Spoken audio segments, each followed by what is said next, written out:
We back, y'all, with another reflection on the daily Vedanta. This one is on renunciation, what it is, and what it isn't.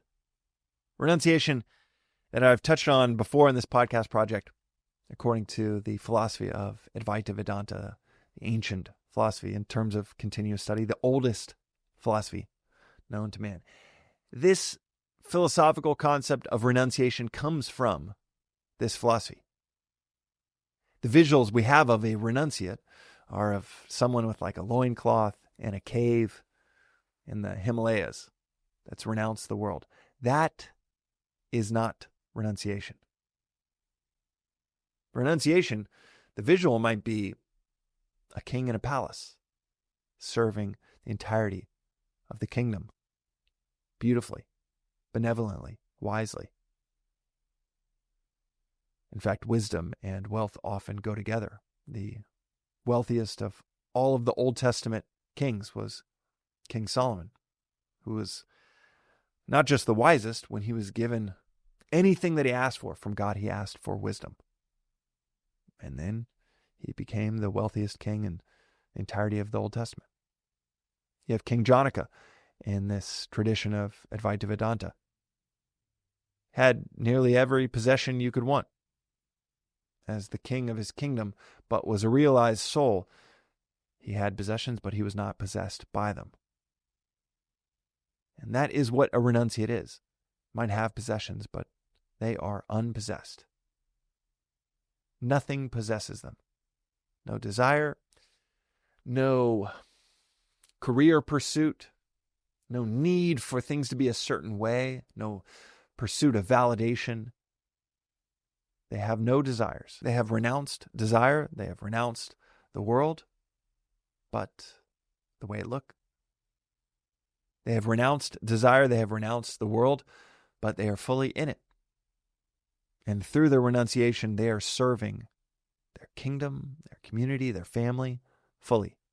There is nothing in this philosophy against accumulation of wealth. In fact, this philosophy, one of my favorite knowledge bombs in this philosophy is attach, you gain. There is nothing in this philosophy that says you should shun wealth. You basically get to a place where it's like when I was maybe 35, I was like, dude, I could have ice cream for dinner. My kids were away. My wife was away. We had this ice cream that a friend did, like homemade ice cream. I was like, I could have ice cream for dinner. I think about this story every once in a while. It's so hilarious that like 35 years in, I was like, there are no parents around. I'm the parent. I could have ice cream for dinner. And I took about 4 bites. And I was like, dude, I'll feel like shit if I have ice cream for dinner. I put it back and probably made some cereal. Something simple. I don't know why I always go towards Raisin Bran when my family's away. It's just simple. Good fiber diet. But that is what happens when you rise above something that younger you would have loved ice cream for dinner. Oh my God, I can't believe it. I could have as much ice cream as I want. Get a little wisdom and you realize, dude, what I want isn't a bunch of ice cream. I actually want to feel good. I want something higher. That is what renunciation is. You aim to the higher and the lower falls away. It's like, I think I said it recently. You don't give up your toys when you're a child. You just take up a better toy. You're obsessed with a bike instead of those dolls or figurines. That elevated view, wanting the bike, wanting the really cool backpack. That allows for the lower to fall away, and our spiritual path is no different. Attached to the higher, the lower falls away. And when it comes to wealth, this philosophy, better than anything I've ever come across, can help wealth accumulate around you while you're not even paying attention. It's like you get over the ice cream and ice cream just follows you everywhere you go. You're like, oh, a little bit It's totally great here and there. Similarly, you get above needing money or possessions, and then the world just says, man, you're really good with resources.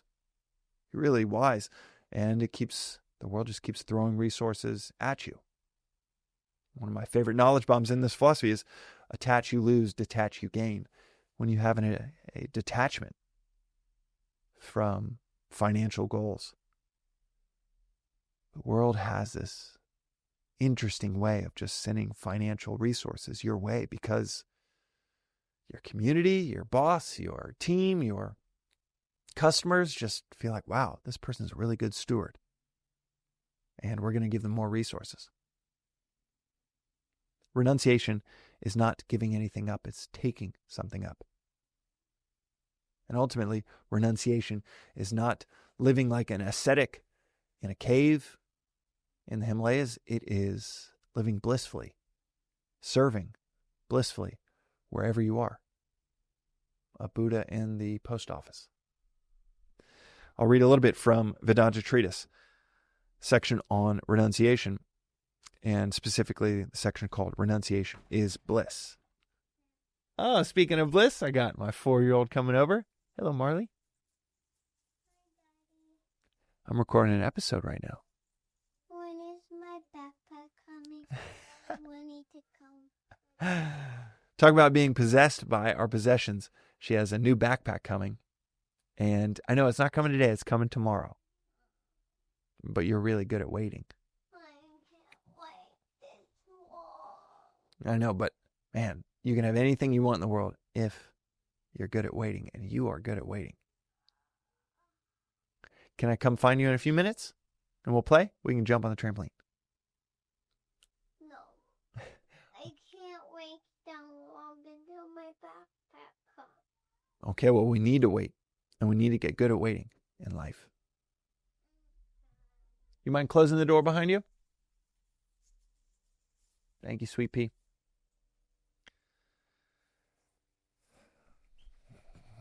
I don't know if the microphone picked it up, but that was the epitome of the not blissful state. Completely at the whims of a desire for something that we do not have. And 4 years old or 44 years old, it doesn't matter. When we choose to desire something, as I've quoted before from a mentor of mine, Naval Ravikant, it says, desire is like a contract we make with ourselves to be unhappy until we get what we want. It's a contract with ourselves to be unhappy. Renunciation is a transcendence of any and all of these contracts. So here's the section in the book. Renunciation is bliss. There can be no peace, no happiness, unless you renounce your little self. Give up your self-asserting ego. Drop the idea of I and my, me and mine. E. Carpenter, an Englishman of great spiritual experience, says, never before could I have believed it, but I see it all now. There is no happiness unless you have clean dropped thinking about yourself. But you must not do it by halves. While even there is the least grain of self left, it will spoil it all. You must just leave it all behind and vouchsafe the personality and mind that much sympathy as to any stranger, no more, no less. Hence, that's the quote from E. Carpenter. Hence must you, and this goes back to Swami's words, hence must you banish all attachment and anxiety. Brush aside fear of censure and hope of appreciation. Consider yourself as you would a stranger. How would you advise a neighbor that lives 3 blocks away, 4 blocks away? How would you advise someone that's signing up for these contracts of unhappiness over and over and over again? Always thinking that one last thing, that backpack, that job, that financial milestone that's finally going to make me happy. How would you advise a stranger or a neighbor that lives 3 blocks away that thinks, man, as soon as I get this new car, finally going to have it all? How would you advise them? That thinks that if I get validation, man, if I could make this happen, my dad will finally be proud of me. You'd advise them with the objectivity that we can give to ourselves, that we can lend to ourselves. Cast aside your cherished personal ego and pass disembodied out of yourself. Pass through the gate of indifference, through the door of knowledge into the palace of peace and bliss. The Ishavasya Upanishad proclaims this truth. May you enjoy bliss through renunciation. Renunciation is not the ascetic that is denying themselves, that lives penniless away from the world and society. They might get there because they have transcended any need for anything else. But that is not what renunciation is. Renunciation is bliss. It's being so happy, so satisfied,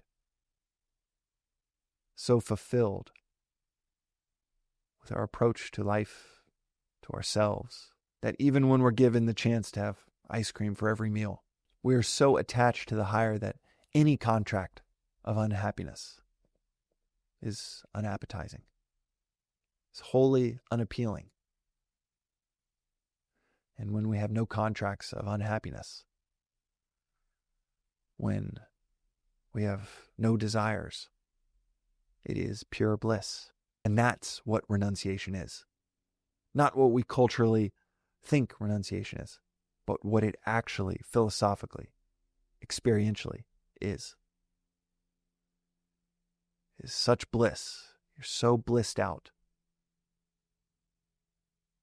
that you have everything you want, or said another way, there is nothing that you do not have. Or said another way, there is nothing that you lack. You are all full.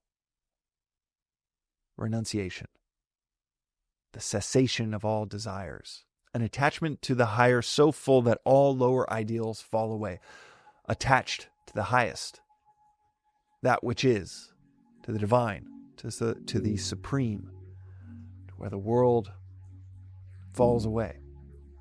You're in it, but not of it. Renunciation is bliss. And that's today's reflection on the Daily Vedantic. We'll see you next time.